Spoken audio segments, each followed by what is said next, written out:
César Gutiérrez Priego, no sé si puedas comentarnos, quieras abundar en esto o comentarnos sobre tu columna que publicas precisamente en La Silla Rota. Lo abordabas muy por encimita en la pasada participación. La visión de seguridad no puede cambiar cada 6 años. Cada presidente ha tratado de implementar su propia estrategia para crear una institución que considera será su legado al dejar el poder. Qué tema tan interesante, mi querido César. Mira, Vicente, trato de hacer como que un pequeño resumen y le explico a la gente, ¿no? Tuvimos un gobierno de más de 70 años del PRI, en donde el PRI era todo.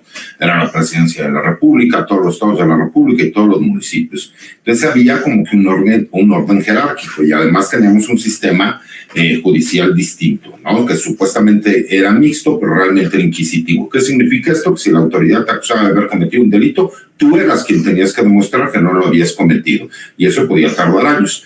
Y cuando había un delito, por ejemplo, que era importante para la federación, pues llegaban las autoridades federales por medio de la Dirección Federal de Seguridad en aquel entonces o de la extinta Policía Judicial Federal, y ellos se encargaban de la investigación y veían todo lo demás.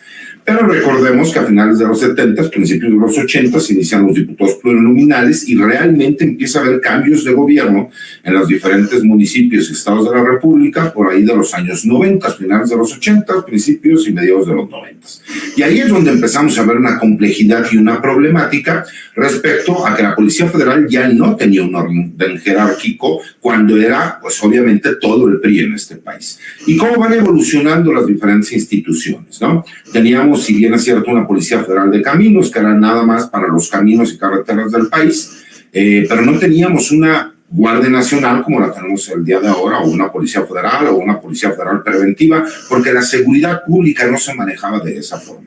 Y explico cómo fueron cambiando, como cada presidente de la República, la creación del AFE, cómo se lleva acá. Pero que la verdad es que no hemos entrado a la realidad del problema que tenemos. Y que el problema que tenemos tiene que ver con todo el sistema de justicia que tenemos en este país, de la famosa corrupción institucionalizada que existe incluso en diferentes fiscalías, ¿no? Cuando tú le pides a un ministerio público que tiene que cumplir con todo lo que establece el Código Nacional de Procedimientos Penales, pero resulta que no hay hojas para que dé las copias de traslado que tiene que dar, entonces tiene que darlo de su sueldo y hacer cooperachas. O que tiene que estar conectado las 24 horas, pero no hay internet en las oficinas en donde están, entonces tienen que ser cooperachas para que tengan que pagarlo. O a los policías de investigación, cuando les dices que tienen que ir a investigar, pero resulta que las patrullas no tienen gasolina, entonces tienen que ponerlo de su bolsa. Y así un sinnúmero de cosas, y esa es la famosa corrupción institucionalizada.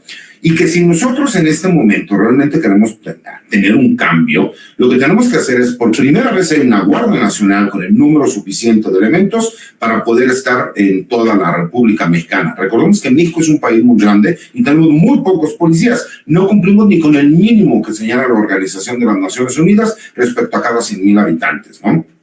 Pero que ya empezamos a ver los resultados que empieza a dar la Guardia Nacional, y que si en este momento nosotros cambiamos y iniciamos nuevamente, va a pasar lo que ha pasado en los últimos 30 años en este país. Lo mismo en cuanto al sistema de justicia penal que tenemos. Sí es necesario modificar las fiscalías, no puede ser posible. Teníamos procuraduría, les cambiamos el nombre, les pusimos fiscalías, y les hicimos autónomas, pero la realidad es que no arreglamos ningún problema. Y es importantísimo que todo el mundo entienda, necesitamos que nuestros policías tengan facultades de investigación, porque copiamos un sistema que viene de los Estados Unidos, ¿no? Por este derecho penal adversarial, en donde las partes, ya el Ministerio Público y el defensor privado, ¿no? O público, tienen las mismas posibilidades de ofrecer pruebas, y no importa, porque ya no tiene fe pública el Ministerio Público sobre el defensor.